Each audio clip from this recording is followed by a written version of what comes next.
Hi friends, అందరికీ నమస్కారం. మేము మీ అంబవరం ఫ్యామిలీ. ఈరోజు మన తోటలో మొక్కజొన్నకు వచ్చేసి బోదెలు ఎగేస్తున్నాము. ఓకే, ఉదయం నుంచి వీడియో తీద్దాం అనుకున్నాం, కానీ విపరీతమైనటువంటి గాలి వల్ల రీసౌండ్ వస్తుంది, అందుకైతే వీడియో తీయలేదు. ఇప్పుడు తీస్తున్నాం, మీకు చూపిస్తాను ఏ విధంగా బోదెలు వేసేది. మా వాళ్ళు బోదెలు వేస్తున్నారు, ఇప్పుడు మీకు చూపిస్తాను, చూడండి. ఆవిడ బోదెలు ఎగేస్తుంది. మాయ్ ఎన్ని మొక్కజొన్న పెడుతున్నామన్నమాట. వాడు మా చిన్నోడు కాలువలు ఎగేస్తున్నాడు అనమాట. ఇవన్నీ కూడా కాలువలు అనమాట, కాలువ ఎగేసుకోవాలా. పండు ఈ దుగ్గు వస్తే తీసేయరా, నా దుగ్గు తీసేయి. కిరణం ఎంత దుగ్గు తీసి గట్టికి.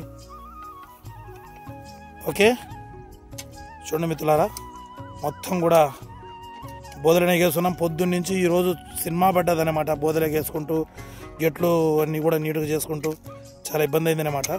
అదో అక్కడ మా వాళ్ళు ఆడికి మాతో కాక మేము చేసేది 10%. మేము పూర్తిగా పని చేయలేమని చెప్పేసి మా వాళ్ళని ఇద్దరిని పిలిచాను, వాళ్ళు కూడా బోదెలు ఎగేస్తున్నారు. సరే ఫ్రెండ్స్, మా రైతు కుటుంబానికి ఒక లైక్ చేసుకోండి.